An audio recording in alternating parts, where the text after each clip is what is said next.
La Ciudad de México es una entidad muy compleja, no solo por el número de población que tiene, que ya de por sí hace muy difícil proporcionar todos los servicios que requiere este gran número de seres humanos, sino también por lo que representa en términos de importancia económica, de importancia política y social.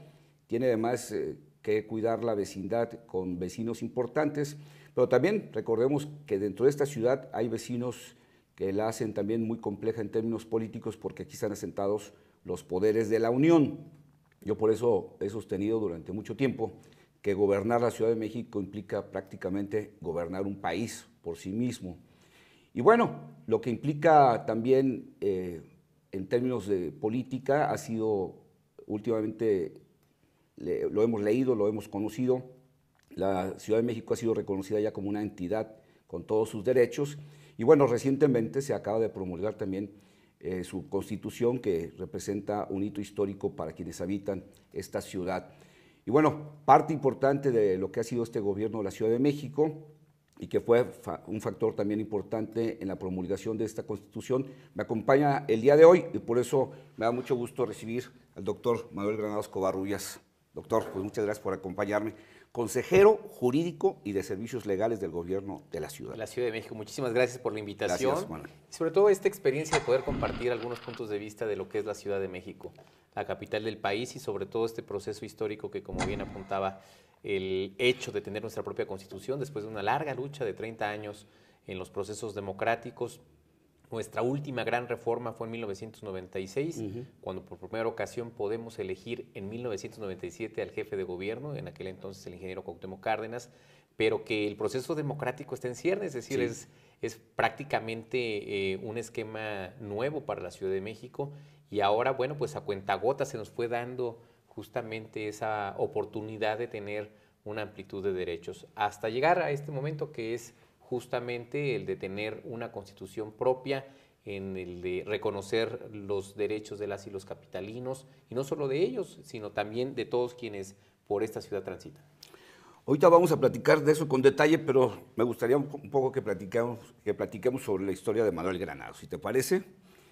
Como dicen unos famosísimos paisanos tuyos, de Iztapalapa para el mundo. Los Ángeles Azules, sin duda. Y tú también, de Iztapalapa para el mundo. Entonces. Así es, pues la verdad es que para Platícame nosotros un poquito tus orígenes allá en Iztapalapa. siempre es mucho orgullo reconocer la identidad, no negarla, al contrario, creo que eso es lo que hace también fortalecer los valores y los principios. Sí. Yo provengo de una familia agraria, mis abuelos fueron campesinos, mi padre fue el único de 9 hermanos titulado como abogado que se dedicó siempre a la defensa de los derechos de los campesinos, en momentos donde era muy difícil pues expresar ideas contrarias o generar reconocimientos a grupos sociales de este tipo, momentos críticos de persecución, momentos críticos pues incluso en donde las condiciones no eran tan favorables para la protección de estos derechos. De ahí, bueno, viene justamente esta posibilidad mía de acercarme al área jurídica, de tener esta influencia muy marcada, de generar también estos espacios o este entorno pues de conocimiento del campo mexicano. Tengo 2 hermanas que ninguna de ellas es abogada, una es odontóloga y otra es licenciada en Relaciones Internacionales, y solo yo adopté justamente esta vocación de ser abogado. Estudié en escuelas públicas, en la secundaria, por ejemplo, en la número 22, ahí mismo en Iztapalapa. Después ingresé a la Universidad Nacional, a la prepa número 6, Antonio Caso, que está en Coyoacán, luego a la Facultad de Derecho de la propia UNAM, donde concluí mis estudios de licenciatura, especialidad, maestría y doctorado. Y paralelamente hice otros estudios de un máster en España en gestión pública y otro doctorado en administración pública en el INAP. En la parte académica, que siempre ha sido una vocación propia, sigo dando clases en la Universidad Nacional de Derecho Constitucional, Garantías Constitucionales, todo lo que tiene que ver con esta área de conocimiento, y hasta este momento llevo prácticamente 12 años ininterrumpidos de dar clase a las 7 de la mañana. Estudioso, ¿eh? Bueno, pues la verdad es que hay una vocación. Sí, pero digo, hay muchos compañeros en cada generación, pero tú te distinguiste por ser muy estudioso, ¿no? Sí, bueno, desde la primaria, la verdad es de que me gustó estudiar, tengo una facilidad para tener o recordar las cosas y siempre me ubicaban los maestros para dirigir las ceremonias de los lunes, ¿no? En la primaria yo, y desde ahí empecé con este tema de perderle miedo al público, de estar en contacto con las personas. Y como todos, ¿no? A veces también me equivocaba en lo que decía o confundí una palabra con otra, pero pues bueno, estaba en primero o segundo año de primaria y ya me ponían a dirigir las ceremonias, ¿no? Y cuando fue avanzando el tiempo, en la secundaria ya empecé a concursos de oratoria. Igual, el primer concurso de oratoria que me metí, Me pues imagino. era categoría libre y me impactaron. Se me olvidó lo que iba a decir, me impactó mucho el escenario, la capacidad que tenían otras personas para poder expresarse de mejor forma, con mayor impostación de la voz, con mayor presencia. Y bueno, pues cuando yo subí con esta idea de poder decir algo y de pronto me tuve que bajar porque pues me impactó. No, y además ya estás hablando de un concurso, o sea, ya no es Manuel hablando y a lo mejor se equivoca, ¿no? Ya te están midiendo junto con otros y eso obviamente le sube el nivel de los nervios a cualquiera, ¿no? Y al siguiente concurso ahí estaba, y al siguiente, y al Ajá. siguiente, y al siguiente, hasta que bueno, entré a la preparatoria y en la preparatoria ya había concursos interpreparatorianos en la UNAM. Eh, todos los años gané en mi preparatoria, luego en los interpreparatorianos quedaba en mención honorífica, segundo lugar, así iba como ascendiendo en el tema. Sí. Hasta 1994 que hay un concurso nacional, me inscribo y salgo ganador en la delegación en la Ciudad de México, en aquel entonces Distrito Federal, Ajá. y soy campeón nacional en 1994 con los 31 ganadores del país. Y en esas condiciones, digo, cuando hay un joven que destaca en los estudios, pero que también destaca en la oratoria, pues normalmente no falta quien se acerque y, a ver, vente para acá, ¿no? Vente para el PRI, vente para el PAN, vente para acá, ¿no? ¿Te pasó a ti eso de que Sí, claro, te buscaran? bueno, pues sucedía muy frecuentemente. Empecé con programas de radio, o sea, me invitaban a programas de radio, a decir cápsulas, pues, de valores o deportivas, ¿no?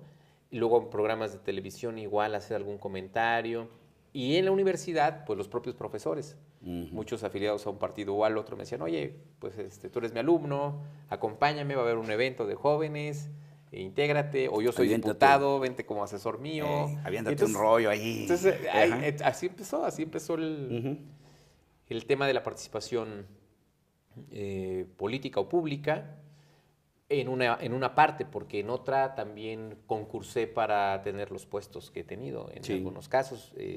Fui director general jurídico por oposición en la entonces Secretaría de la Reforma Agraria, que eso me permitió seguir en el tema de los campesinos, Sí, donde de las venías por tu organizaciones, origen paterno. ¿no? Y eso me dio una proyección también de tener cercanía con los grupos. ¿Política universitaria nunca hiciste Política o le universitaria, entraste de vez en cuando a eso? Desde la preparatoria tuve una asociación civil para estudiantil, para fomentar pues la lectura, el teatro. Llevábamos conferencias a la prepa, me acuerdo una que fue muy polémica porque nuestro director en aquel entonces no me permitió el auditorio, sino un saloncito para llevar a un mensajero de Naciones Unidas. Y bueno, rebasó la convocatoria y se armó todo un tema. Y bueno, pues entonces tuve que pedir ayuda a otras escuelas para que me facilitaran sus instalaciones y poder continuar con esta actividad académica, finalmente, cultural. Y bueno, en la universidad siempre participé en los procesos internos para apoyar a quienes iban a ser directores de la Facultad de Derecho, consejeros. La única participación política que tuve en la universidad fue en la presidencia de mi generación, porque era la última de ese viejo plan de estudios. busqué el consenso de todos, busqué que no hubiera elección, que pues decidiéramos por el mejor promedio, Ajá. que lo tenía un amigo. Le dije, bueno, pues es que el mejor promedio es el que Sí. mejor nos puede representar académicamente, ¿no? A lo mejor políticamente no, pero académicamente pues es una distinción que él, ¿no? Nos Sí, pues ya, abandera. ya le echó, Le le echó echó galleta, ¿no? ganitas, pues ya hay que reconocérselo Y también, no, ¿no? pues la verdad es que se aferraron los políticos, Ujú. que vámonos a una elección. Y en aquella elección perdí por 17 votos, No, pues, de cerca de no, pues no estuvo 1500 compañeras y compañeros. Fue un proceso interesante. Al final, eso nos permite también tener una participación, una presencia muy clara en la universidad en aquel entonces. Ahora participo también como académico, como profesor universitario, en los procesos propios de la universidad. Manuel, tengo que hacer un primer corte. Ahora que regresemos, me gustaría que me platicaras eh, si esta parte de la actividad y del activismo de tu papá, de estar en esta función, o en qué momento también tú te formaste una visión política que te llevó al PRD. ¿Te parece? Gracias. Gracias.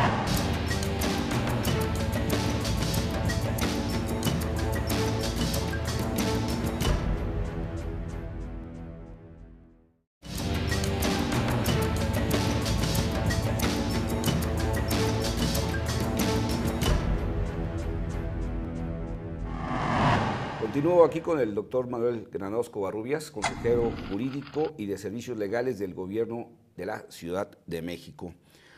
Pues entonces, ¿qué pasó? ¿Cómo llegas del muchacho estudioso y bueno para la oratoria? ¿Cómo acabas, cómo llegas al PRD? ¿Cómo te ligas? ¿Cómo te afilias? ¿Cómo te identificas con el PRD? Bueno, en primer término, la relación con el jefe de gobierno, Miguel Ángel Mancera, Ujú. se da en la Universidad Nacional. Ah, ok.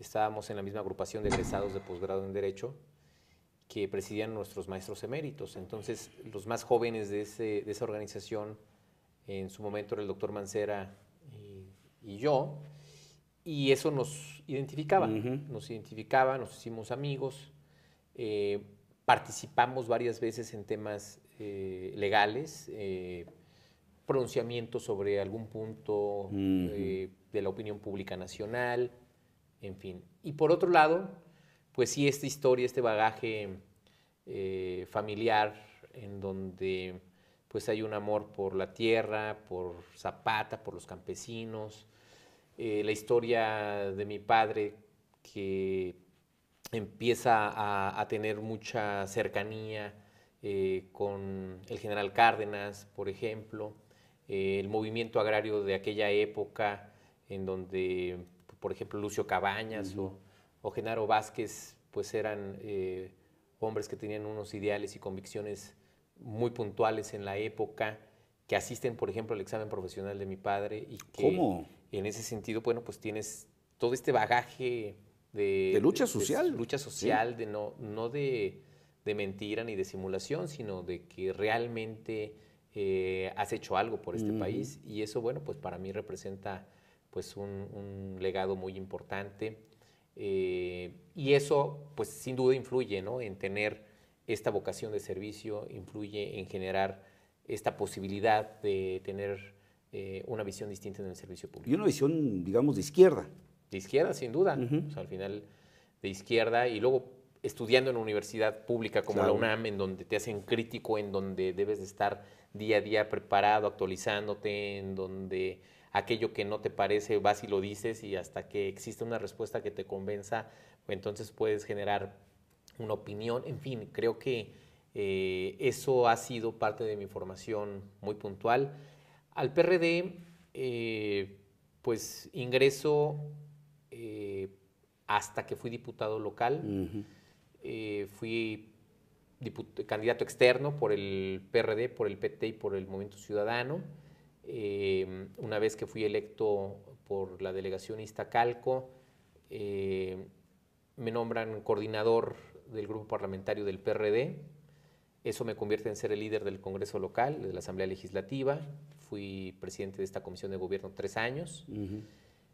Y en el segundo año, pues por una lógica y por una congruencia, Me dicen, oye, no militas en el PRD, ahora viene el proceso de afiliación, decido militar en el PRD por congruencia, por convicción y también por todos esos ideales que hemos platicado. Y a partir de ahí empiezo con este esquema partidario, soy consejero nacional del PRD, activamente cada vez que hay convocatorias participo en los congresos, en las reuniones estatales y nacionales del PRD. Ahora llegas como externo, pero bueno, llegaste por la puerta grande, ¿no? Diputado y coordinador del grupo parlamentario, que además tuvo esa legislatura una característica interesante, porque pues pasaste de ser el joven abogado, doctor, experto en Derecho, a demostrar también tablas políticas ahí, ¿no? O sea, ahí ya el tema de la negociación, del acuerdo, pues ya requiere mucho más conocimientos que el simple derecho, ¿no? Sí, es un tema sui generis. Yo creo que no hay ningún congreso, ni el federal, tan álgido, tan cuerpo a cuerpo como la Asamblea Legislativa de la Ciudad de México. Sí. En alguna ocasión que hicimos un evento con los ex líderes de la Asamblea Legislativa, Fernando Ortiz Arana me decía, no te envidio nada, Manuel, porque yo fui líder de la Asamblea, de la Cámara de Diputados y de la Cámara de Senadores, y lo más difícil para mí fue la Asamblea Legislativa. Y sin duda, porque ahí hay un esquema de negociación uno a uno, más allá de los coordinadores, cada uno de los diputados te dice, soy tu par y valgo lo mismo que Sí, tú, claro. y Aquí entonces no me vengas a imponer nada, ¿no? no hay. Yo estoy muy contento de ese trabajo porque ha sido la legislatura más productiva en la historia de la Ciudad de México, el mayor número de iniciativas aprobadas, el mayor número también de consenso. El 94% de las decisiones tomadas en la parte administrativa, política y legislativa fueron por consenso de todos los partidos políticos. Nunca utilicé la mayoría del PRD para ir en contra de los intereses de alguien. La aplanadora. Nunca. O sea, 94% fue por consenso y el 6% restante por mayoría, no solo del PRD, sino con uno o con dos o tres partidos más. Es decir, eso es...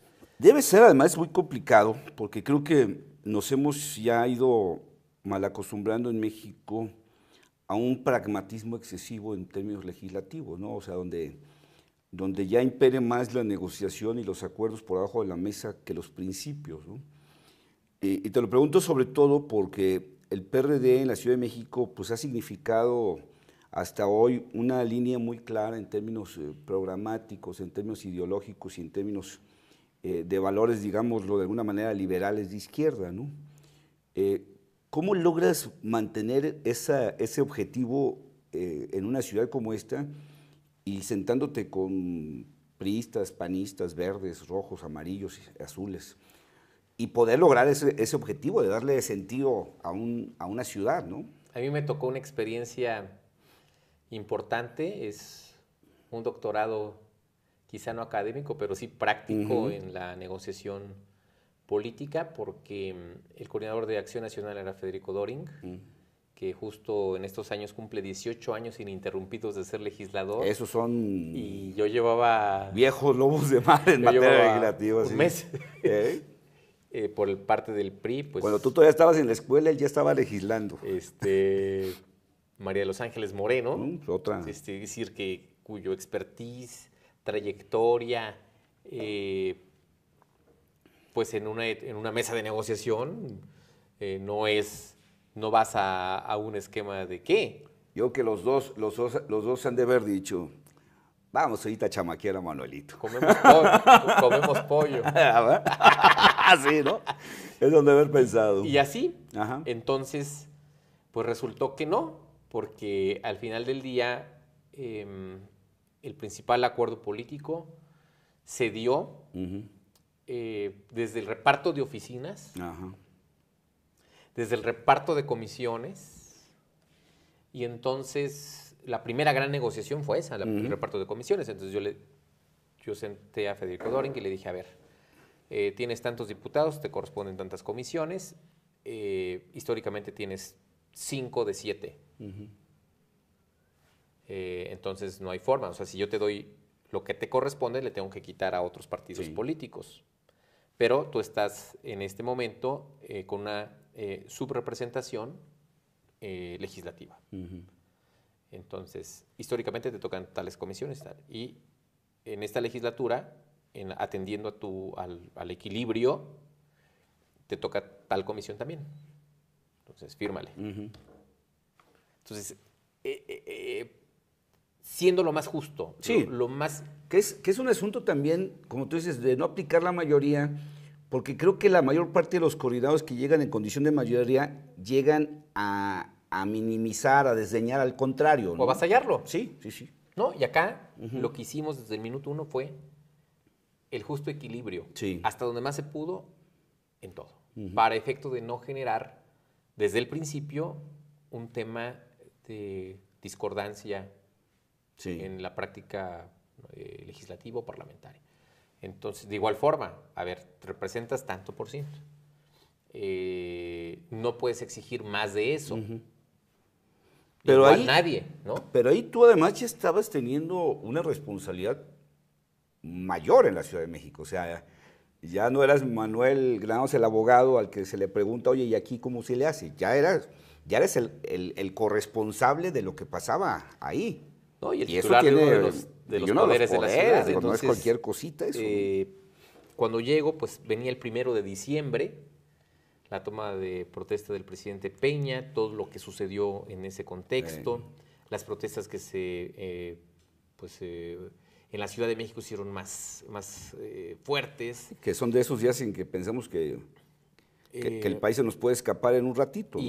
Y el Yo Soy 132, la huelga de la Universidad Autónoma de la Ciudad de México, todo eso me lo trasladaron a la Asamblea Legislativa, cuando muchos de esos temas estrictamente no correspondían a la Asamblea Legislativa. Pues me los mandan allá. Entonces, aquel diciembre se convirtió en un diciembre no apto para cardíacos. No, tenso. Porque yo tenía que resolver el presupuesto de la ciudad, el último informe que había sido de Marcelo Ebrard en septiembre y la toma de protesta de Miguel Ángel Mancera en diciembre. Con el un 5 ambiente de diciembre, con un ambiente muy tenso. Violento en ratos. La huelga de la Universidad Autónoma de la Ciudad de México y la discusión. No, y tus problemas internos. Y la discusión de que cuántas comisiones claro. y si no, y que si tal, y que si la oficina, y las iniciativas. Y empieza este dinamismo, ¿no? Y tradicionalmente el PRD, pues también en sus procesos internos, ¿no? Entonces, yo no representaba una expresión. Sí, no, pues no. Entonces, ¿quién me respaldaba? O sea, ¿quién estaba de mi aliado de expresión? O valga el término, de tribu. Sí, ¿cuál tribu, a cuál tribu represento, o sea, y cuál me respalda, ¿no? ¿A quién volteo a ver? Claro. ¿No? Entonces, fue un tema complejo. No, pues sí. Que en los equilibrios tuve que ir sorteando. Ahora, eso sin duda, Manuel, ahora sí, como ya traes un doctorado académico, pero fue una maestría política que sirvió para esto que quiero que me platiques después de este corte, la confección, la creación de la primera Constitución de la Ciudad de México. ¿Te parece? Con todo gusto.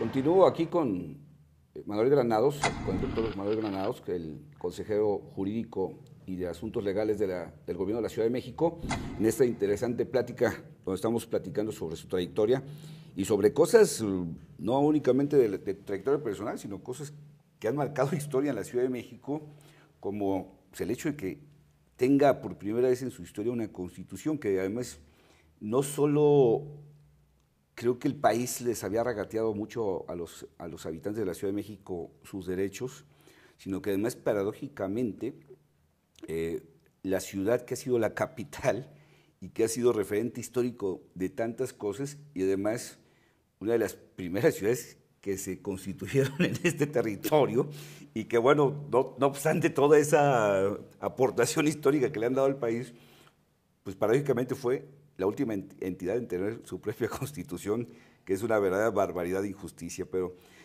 Manuel, platícame un poco cómo se va cuadrando la construcción de una constitución, porque así como platicábamos antes de lo difícil que es llegar a acuerdos parlamentarios en cosas que pueden resultar insignificantes contra una constitución, como el reparto de comisiones, el presupuesto del gobierno de la Ciudad de México, que generan pues grandes jaloneos, pues yo me quisiera imaginar los jaloneos que provoca crear una constitución. Primero platícanos cómo empiezan a surgir los primeros trabajos para elaborar una constitución, porque además prácticamente pues tienes que tener una hoja en blanco, ¿no? Y cómo se define tu participación en este proyecto. Bueno, en primer término, la reforma constitucional federal facultó a la Ciudad de México a crear su proyecto de constitución. Se faculta a una elección para elegir a los constituyentes y una fórmula de designación también por parte del Senado, de la Cámara, del Poder Ejecutivo Federal y del local. Con todo este bagaje, la facultad del proyecto recae en el jefe de gobierno. Y el jefe de gobierno decide que su proyecto de constitución no debería de ser de Miguel Ángel Mancera, sino abrirlo a la sociedad, que la sociedad participe, que sea plural, dinámico, democrático, lo más equilibrado posible y que sea ese el que se presente ante el constituyente. En ese ejercicio ya venía trabajando Porfirio Muñoz Ledo con la reforma política del Distrito Federal, con ejercicios similares de tener documentos que fueran orientando una constitución de la ciudad. Cuando llegamos a este proceso, se decide entonces que la sociedad civil sea quien integre un grupo redactor que presida el jefe de gobierno y me designan como secretario técnico de ese grupo. Y entonces participan desde la parte de la construcción democrática de la ciudad el propio Porfirio Muñoz Ledo, el ingeniero Cuauhtémoc Cárdenas, Ifigenia Martínez, por parte, por ejemplo, de los defensores de derechos humanos, el padre Miguel Concha, Clara Hussitman, que ellos han sido pues justamente los que han llevado estas banderas durante muchos años en la ciudad y en el país. En la parte de transparencia, Mauricio Merino, Ana Laura Magaloni, por lo que tiene que ver con los procesos históricos, Ariel Rodríguez Curi, el propio Luis Villoro, Guadalupe Loaesa, en fin, se hace una pléyade de mexicanas y mexicanos, el propio director del Instituto Politécnico Nacional, en fin, y un grupo asesor comandado por el doctor Juan Ramón de la Fuente. Y entonces todo este grupo nos reuníamos todos los martes para definir primero la temática de lo que debería de contener la Constitución. Se hacen 16 grandes temas, cada martes se discutía uno, se perfeccionaba y se dejaba ya, digamos, en un texto no normativo, pero sí en un texto próximo a que de ahí surgieran las ideas normativas. Y así se fueron discutiendo todos los temas, hasta llegar al día que el jefe de gobierno presenta a la Asamblea Constituyente, una vez instalada, el propio documento constitucional. Atrás de este ejercicio se utilizaron plataformas digitales que por primera ocasión a nivel mundial se hace, que un documento de esta naturaleza se consulte a la sociedad a través de change.org, por ejemplo. Casi llegamos a 500,000 personas que participaron. Hubo propuestas que lograron adhesiones de más de 50,000 firmas. Esas, las que lograron más de 50,000 firmas, fueron recibidas personalmente por el jefe de gobierno e integradas al proyecto de constitución. Las que alcanzaban menor número fueron recibidas por el grupo redactor y en otros casos por el consejero jurídico para poder integrar las propuestas al proyecto de constitución. El grado de legitimación que tiene la Constitución es tan amplio que además de ello se hicieron reuniones con una inmensa mayoría de grupos sociales representativos de todos los temas, desde personas de pueblos y comunidades indígenas, desde personas defensoras de los de la pues, protección a los animales, desde personas que apuntaban que no podíamos nosotros permitir la privatización de los servicios públicos en nuestra ciudad, el reconocimiento al medio ambiente, la movilidad, el combate a la corrupción, el derecho de las personas LGBT, en fin, una pléyade de organizaciones que en esta ciudad se dan. Son plurales, dinámicas, viven, activas, participativas. Y bueno, pues es que hay que darle forma a esto en dos sentidos, una visión de cuerpo jurídico, en una visión de cuidar la norma federal, o sea, el verse como parte de una federación, pero también el lenguaje jurídico, que en una constitución tienes que ser de una precisión tal que al rato no te genere conflicto, ¿no? Entonces yo me imagino que debería haber sido un trabajo monumental. Eso adicionalmente a la participación de abogados, desde la abogada general de la UNAM, Mónica González, el director de Jurídicas, Pedro Salazar, la exdirectora de la Facultad de Derecho, varios también abogadas y abogados participando de este proceso. Entonces, sí requiere un tema también muy importante de homologar con tratados y convenios internacionales, por ejemplo. Que muchos de los conceptos que se establecen en la Constitución de la ciudad, cuando uno lo lee, dice, ¿y esto qué es? ¿Y dónde lo sacaron? ¿Esto qué, no? Y cuando te vas al tratado y convenio internacional, sí, tenemos la obligación de cumplirlo y observarlo. Sí, que se nos olvida que los tratados en México tienen el mismo valor que una norma constitucional, o sea, son obligatorios, pero que en muchas ocasiones pues firmamos tratados y se archivan y de pronto alguien nos recuerda, oye, estás obligado a esto, porque lo firmaste, y de pronto se nos olvida. ¿Eso crees que fue la razón por la que muchos vieron como un exceso de parte de ustedes en lo que integraron a la Constitución, que hayan visto incluso algunos poderes federales decir, oye, pues es que estos quieren hacer una Constitución que está mucho más arriba que la Constitución federal? ¿Será parte por esto? Hubo representación de todas las fuerzas políticas, del presidente de la República, del jefe de gobierno.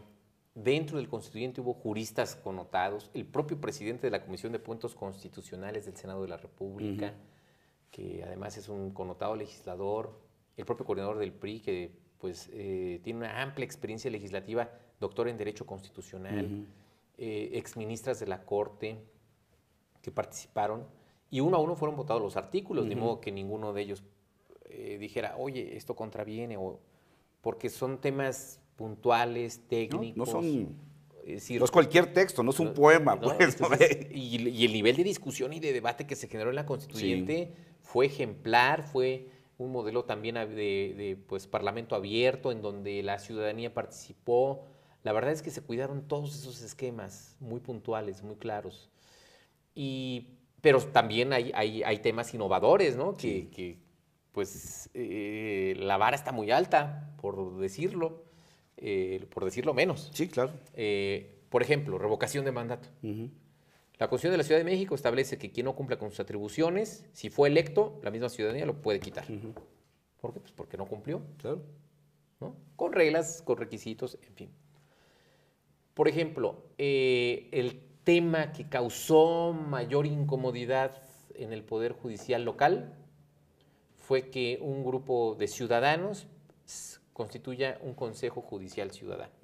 Y que este Consejo Judicial Ciudadano sean los que designen una terna que se presente a la Asamblea para que la Asamblea Legislativa designe a un consejero de la Judicatura local, por ejemplo. O que el presidente del Tribunal Superior de Justicia no presida a la vez el Consejo de la Judicatura.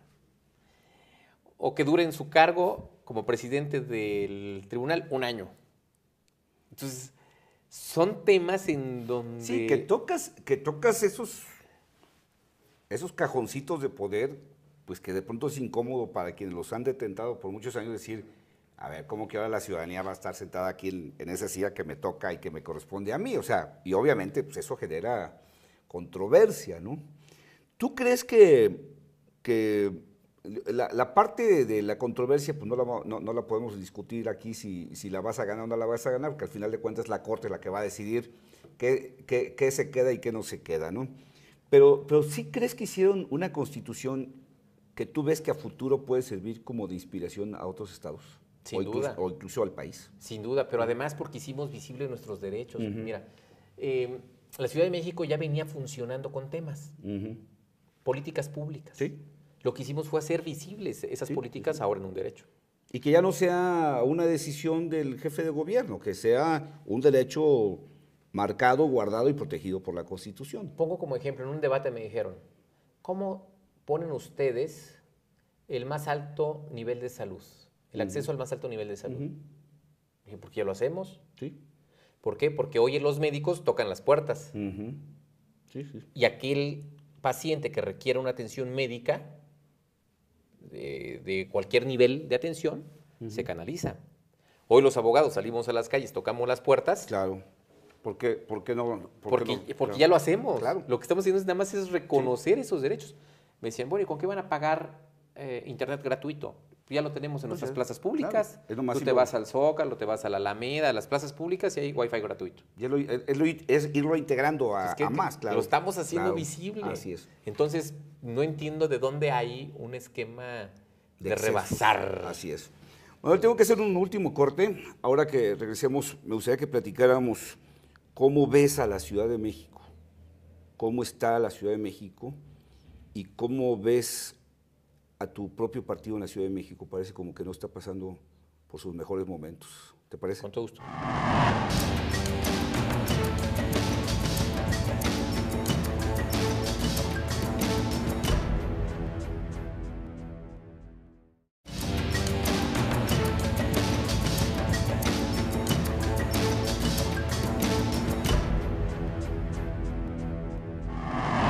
Continúo con el doctor Manuel Granados Covarrubias, consejero jurídico y de servicios legales del Gobierno de la Ciudad de México, con quien pues ya platicamos una parte de tus orígenes, tu llegada a ser legislador y coordinador, que insisto, yo creo que debe ser una de las experiencias más complicadas que puede tener un ser humano, ¿no? Y bueno, tu paso precisamente a esta consejería y tu función en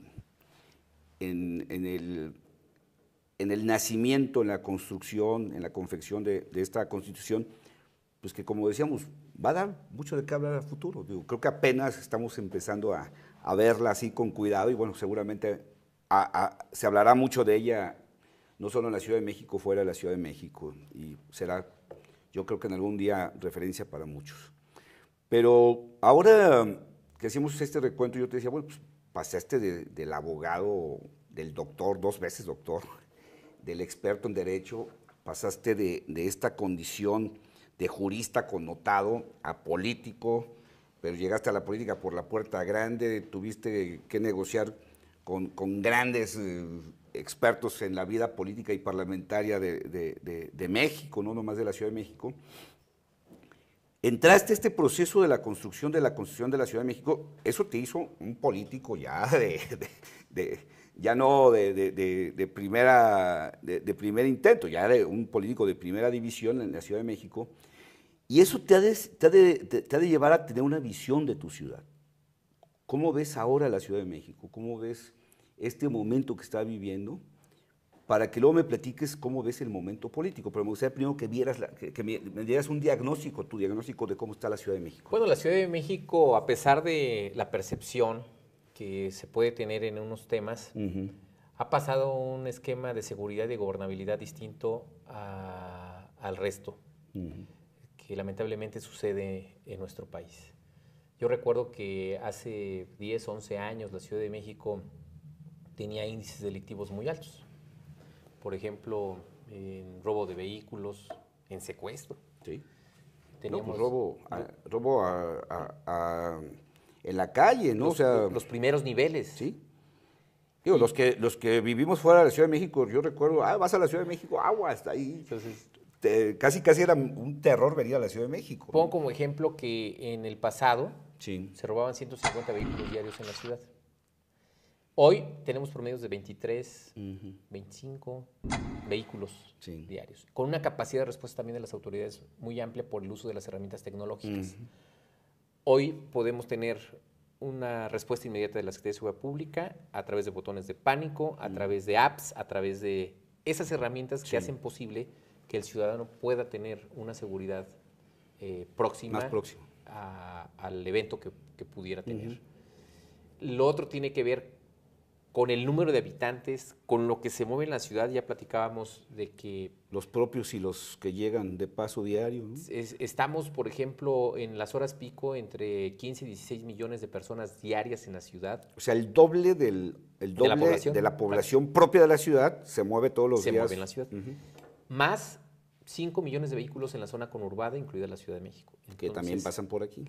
Entonces, eso genera pues que todos sean demandantes de servicios, de infraestructura, y que nosotros tengamos la capacidad de atención y la capacidad de gobierno. La Ciudad de México, en ese sentido, se mantiene en los delitos de alto impacto pues por debajo en muchos de ellos de la media nacional, a pesar de ser la más grande. Sí. Y por otro lado, tenemos una presencia importante de grupos sociales que demandan autoridades distintas a las locales en manifestaciones. Sí. 70% de las manifestaciones obedecen a esquemas de otra índole, no locales.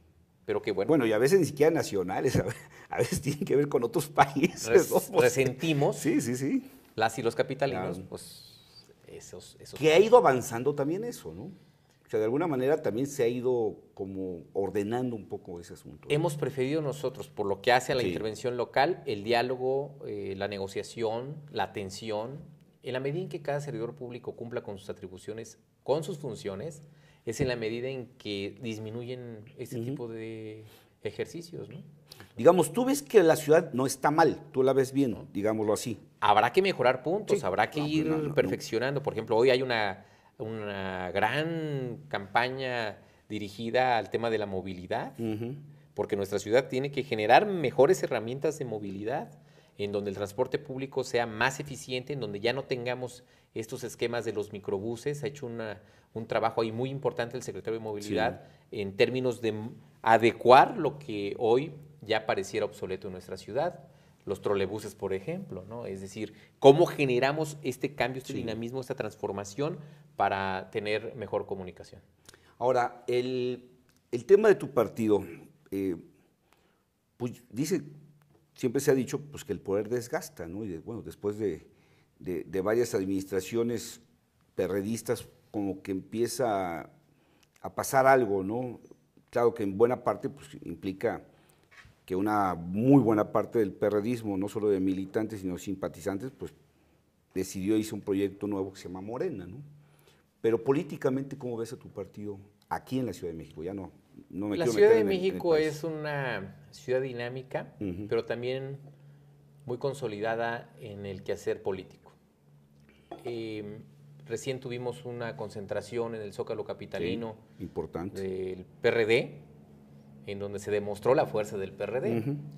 Cuando las expresiones del PRD se unen, se juntan, cuando defienden sus propósitos, es un partido cohesionado. Cuando empieza a haber discusiones, división entre las expresiones, empieza a haber estos esquemas de no fortaleza o de percepción de no fortaleza en la ciudad. Yo calculo que el ejercicio democrático que viene hacia adelante nos exige unidad, nos exige dejar a un lado los esquemas personales, sino salvar la parte ideológica de compromiso con la ciudadanía, continuar con esta guía y ruta de los derechos sociales que tiene nuestra ciudad y que sobre todo eso es lo que la distingue. ¿Depurar? Todos los mecanismos tienen que generar en algún momento dado estos esquemas de depuración, sin duda, ¿no? Yo creo que automáticamente se han ido depurando, o sea, se han ido, ¿no? Los que no han querido, pues se han ido. Unos son los que se van, pero también a veces hay que llevar a la puerta a algunos, ¿no? Y los que se van, pues ya decidieron su ruta, ¿no? Muchas veces cuando hay proyectos que se perfilan para ganar, todo el mundo se apunta. Claro. Pero cuando hay proyectos en donde no tienes la certeza, pocos se apuntan. Sí. Y es el momento en donde se tienen que medir el verdadero PRD. Hay sin duda, hay en el ambiente muy claro la gran probabilidad de que el jefe de gobierno pueda convertirse en candidato presidencial. Sin duda es una referencia en automático, ¿no? Bueno, pues hay quien dice podrá ser por la vía del PRD, hay quien dice podrá ser por una vía independiente, bueno, eso ya lo veremos.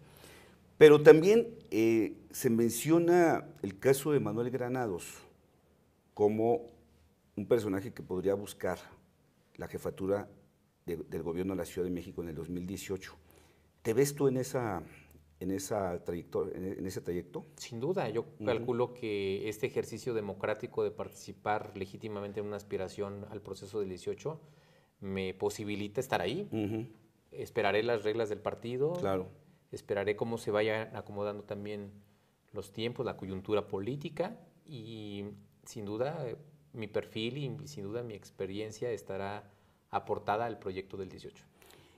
Porque también uno podría decir, bueno, pues las condiciones de competencia crecieron mucho, sobre todo a partir del 2015, y uno diría, bueno, pues, ¿para qué le entras si están las cosas complicadas? Pues a lo mejor es donde tienes que jugártela también, ¿no?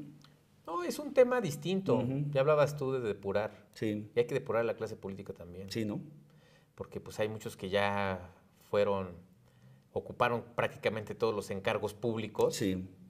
y siguen. ¿no? Yo creo que también tiene que haber un dinamismo, tiene que haber sangre nueva, joven, con visión distinta, que conecte con los jóvenes, que conecte con las ideas de esta nueva forma de hacer política, que ya no es el tradicional político de la confrontación, del señalamiento, sino es más bien cómo construimos a partir de un consenso una nueva forma de ciudad, y yo creo que en eso participo. Tenemos que hacer de esta una ciudad solidaria, habitable, en donde se respete, y el respeto empieza por nosotros. Pues sí, sin duda. Bueno, pues ahí hay una trayectoria personal tuya que, bueno, pues ahí está ya reflejada en hechos. Ahora, así como le entraste al toro como coordinador de la fracción parlamentaria del PRD en la Asamblea y como le entraste al toro desde la consejería en diseñar y ayudar a promulgar una constitución, bueno, pues ahí te toca ahora entrarle a otro toro y ya seguiremos ahí viendo cómo avanza tu trayectoria. Manuel Granados, muchas gracias por Muchísimas gracias por la invitación. Gracias.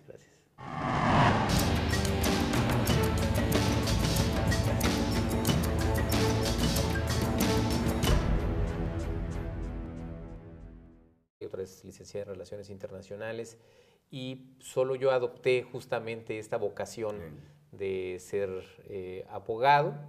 Estudié en escuelas públicas, en la secundaria, por ejemplo, en la número 22, ahí mismo en Iztapalapa. Después ingresé a la Universidad Nacional, a la prepa número 6, Antonio Caso, que está en Coyoacán, luego a la Facultad de Derecho de la propia UNAM, donde concluí mis estudios de licenciatura, especialidad, maestría y doctorado, y paralelamente hice otros estudios de un máster en España en gestión pública y otro doctorado en administración pública en el INAP. En la parte académica, que siempre ha sido una vocación propia, sigo dando clases en la Universidad Nacional de Derecho Constitucional, Garantías Constitucionales, todo lo que tiene que ver con esta área de conocimiento, y hasta este momento llevo prácticamente 12 años ininterrumpidos de dar clase a las 7 de la mañana. Estudioso, ¿ah? Bueno, pues la verdad es que hay una vocación.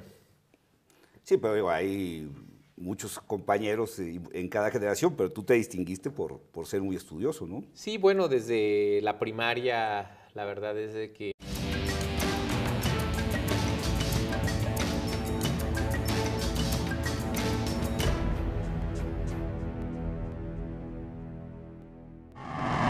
La Ciudad de México es una entidad muy compleja, no solo por el número de población que tiene, que ya de por sí hace muy difícil proporcionar todos los servicios que requiere este gran número de seres humanos, sino también por lo que representa en términos de importancia económica, de importancia política y social.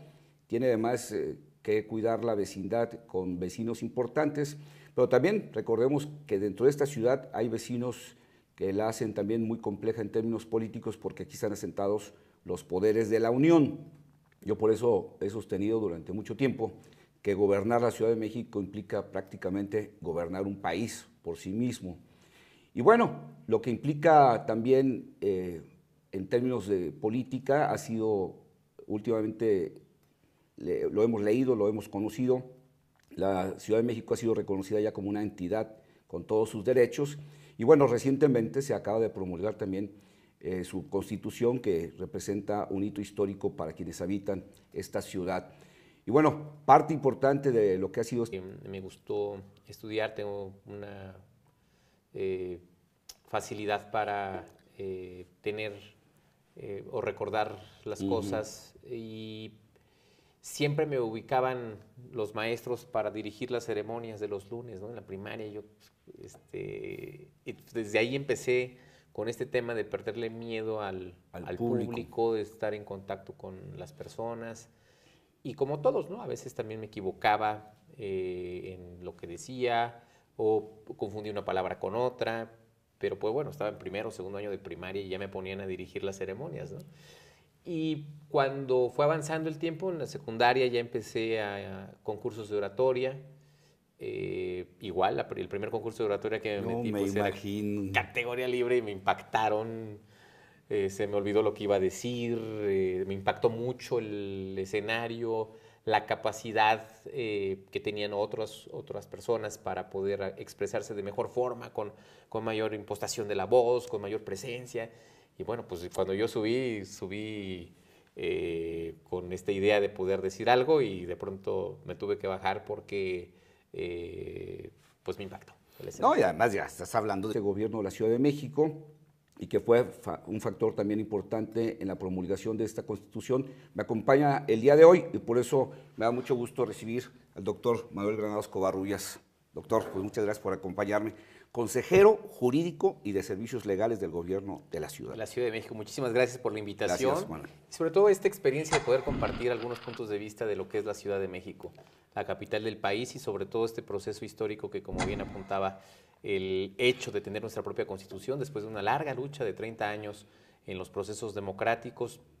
Nuestra última gran reforma fue en 1996, cuando por primera ocasión podemos elegir en 1997 al jefe de gobierno, en aquel entonces el ingeniero Cuauhtémoc Cárdenas, pero que el proceso democrático está en ciernes, es decir, es prácticamente un esquema nuevo para la Ciudad de México, y ahora, bueno, pues a cuentagotas se nos fue dando justamente esa oportunidad de tener una amplitud de derechos, hasta llegar a este momento que es justamente el de tener una constitución propia, en el de reconocer los derechos de las y los capitalinos, y no solo de ellos, sino también de todos quienes por esta ciudad transitan. Ahorita vamos a platicar de eso con detalle, pero me gustaría un poco que platiquemos sobre la historia de Manuel Granados, si te parece. Como dicen unos famosísimos paisanos tuyos, de Iztapalapa para el mundo, ¿eh? Los Ángeles Azules, sin duda. Y tú también, de Iztapalapa para el mundo. Entonces. Así es, pues la verdad es que para Platícanos nosotros... un poquito tus orígenes allá en Iztapalapa. Siempre es mucho orgullo reconocer la identidad, no negarla, al contrario, creo que eso es lo que hace también fortalecer los valores y los principios. Sí. Yo provengo de una familia agraria, mis abuelos fueron campesinos, mi padre fue el único de 9 hermanos titulado como abogado, que se dedicó siempre a la defensa de los derechos de los campesinos, en momentos donde era muy difícil pues expresar ideas contrarias o generar reconocimientos a grupos sociales de este tipo, momentos críticos de persecución, momentos críticos pues incluso en donde las condiciones no eran tan favorables para la protección de estos derechos. De ahí, bueno, viene justamente esta posibilidad mía de acercarme al área jurídica, de tener esta influencia muy marcada, de generar también estos espacios o este entorno pues de conocimiento del campo mexicano. Tengo 2 hermanas que ninguna de ellas es abogada, una es odontóloga